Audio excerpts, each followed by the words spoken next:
Hello everyone, welcome back to my channel. तो आज का जो वीडियो है इसमें हम बात करेंगे कि किस तरीके से आप कौन सेक्शन में अपनी स्पीड को इंक्रीज़ कर सकते हैं।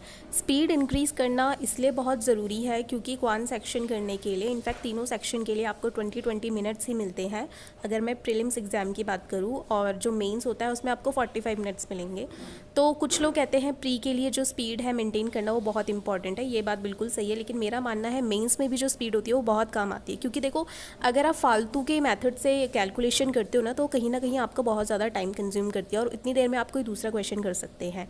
तो इस वीडियो में मैं बात करूंगी किस तरीके से मैंने छोटी छोटी जो मल्टीप्लिकेशन जो ट्रिक्स थी उनकी प्रैक्टिस करके अपनी जो स्पीड है उसे बढ़ाया है, और क्या और ऐसे दूसरे दूसरे तरीके थे जो भी मैंने प्रैक्टिस किए जिससे कि जो मेरी स्पीड है उसमें इम्प्रूवमेंट आया है।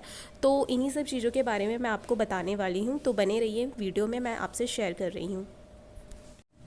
तो जैसे कि मैंने यहाँ पर नोट डाउन किया है, all you need to increase your speed in quant. Number 1 है टेबल्स। तो जो टेबल्स है ये आपको अच्छे से लर्न होने चाहिए। 2 to 30 तक तो आप याद कीजिए, ठीक है। और कोई दूसरा अल्टरनेटिव नहीं है, आपको करना ही पड़ेगा। उसके बाद हम बात कर लेते हैं स्क्वायर्स की। स्क्वायर्स आपको वैसे देखा जाए तो लोग सजेस्ट करते हैं आप 50 तक याद कीजिए, बट मेरा मानना है आप 30 तक भी याद कर लो, बहुत है। क्यूब्स जो है वो आपको 20 तक याद होने चाहिए एटलीस्ट। मुझे तो 15 तक याद है, मुझसे इतने बड़े नंबर याद होते नहीं। 4 जो कि मुझे लगता है ये काफ़ी टाइम सेव करता है अगर आपको ये पता हो, जो कि है फ्रैक्शन की वैल्यूज़। फ्रैक्शन की वैल्यूज़ यानी जैसे कि 20% को हम क्या लिख सकते हैं 1/5, 25% को 1/4, और तीसरा एक और देख लीजिए 60.66 को हम क्या लिख सकते हैं 2/3। तो इस तरीके से आपको ये फ्रैक्शन की वैल्यूज़ को याद रखना है, इससे जो आपका टाइम है वो बहुत आपका वहाँ पर सेव होगा। अब मैं आपको एक दूसरी मल्टीप्लिकेशन ट्रिक बताने जा रही हूँ। देखिए, एक एग्जाम्पल लेते हैं, जैसे कि 25 × 12। तो अगर आप कन्वेंशनल मेथड से करोगे तो बहुत लंबा हो जाएगा, तो मैं क्या करूँगी 25 का तो डबल कर दूँगी और जो 12 है उसका हाफ कर दूँगी। तो देखिए आंसर आ गया 300। आप चाहे तो क्रॉस चेक कर लीजिए, यही आता है, ठीक है। तो इसी तरीके से आपको करना है, बस ये ध्यान रखिए कि आप हाफ उसी नंबर का करें जिसका ईजिली हाफ हो जाए, ठीक है। एक और एग्जाम्पल लेते हैं अभी, इससे आपको थोड़ा और अच्छे से समझ आएगा। तो ये रहा दूसरा एग्जाम्पल 24 × 15। तो अब आप खुद ही देखिए किसका हाफ करेंगे, हम 24 का करेंगे, 15 का नहीं करेंगे क्योंकि फिर वो पॉइंट में आ जाएगा तो कोई फ़ायदा नहीं है, ऐसा इजी तो होगा नहीं और डिफ़िकल्ट हो जाएगा, ठीक है। 30 का मैंने 2 टाइम्स कर दिया, 24 का हाफ कर दिया, तो ये आ गया आपका 360। तो बहुत ही ईजी हो जाता है इस तरीके से अगर आप ये वाली अप्रोच यूज़ करें।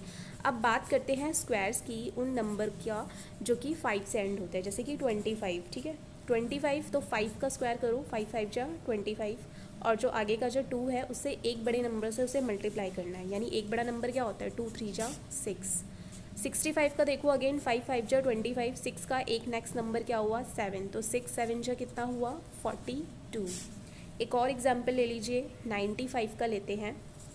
तो जब आप 95 का करेंगे तो 5 5 जा 25, 9 से एक बड़ा नंबर 10, तो 9 10 जा 90। तो इस तरीके से आपको कुछ चीज़ें पता होनी चाहिए जब भी आप एग्ज़ाम के लिए प्रिपेयर कर रहे हों। तो ये है एक दूसरा नंबर, तो देखिए इसको कैसे मल्टीप्लाई करेंगे। 2 के पीछे एक डिजिट है तो 0 लगाओ, 2 8 जा कितना होता है 16, 4 जा 96, 4 को अब 8 से करा, हमारे पास कैरी लगाया तो 192 आ गया, तो हमारे पास आंसर आ गया 1152, ठीक है। इसमें डबल वाला कॉन्सेप्ट नहीं लगेगा क्योंकि डबल होने लायक कुछ है ही नहीं। दूसरा ले लिया, अगेन 3 के पीछे एक नंबर है तो 0, 3 6 जा 18, 16, और अब 2 को 56 से किया, तो देखिए कितनी जल्दी हुआ है। अगर आप ऐसे कन्वेंशनल मेथड से करोगे, जो पुराना वाला जो मैंने जस्ट बगल में किया है, तो उस वाले का मैंने आपको बता दिया, मैं 3 डिजिट का एक नंबर ले रही हूँ 144 × 122। अगेन इसे कन्वेंशनल से नहीं करूँगी, उसमें बहुत टाइम लगता है। 1 के पीछे 2 डिजिट है तो 2 0 लगाइए, अब मल्टीप्लाई कीजिए 144 को 1 से, तो ये आ गया। 2 के पीछे एक डिजिट है तो 0 लगाया, 144 को 2 से किया तो ये, अब फिर ये 288। तो देखिए कितनी जल्दी मैं अपनी जो कैलकुलेशन हूँ उसे कर रही हूँ, ठीक है। तो आप लोगों को यही मेथड वहाँ पर अप्लाई करना है। तो बस आप इसी तरीके से प्रैक्टिस कीजिए एंड डेफिनेटली आपकी जो स्पीड है वो इंक्रीज़ होगी। तो चलिए फिर नेक्स्ट वीडियो में मिलेंगे किसी नए टॉपिक के साथ। Bye bye and take care.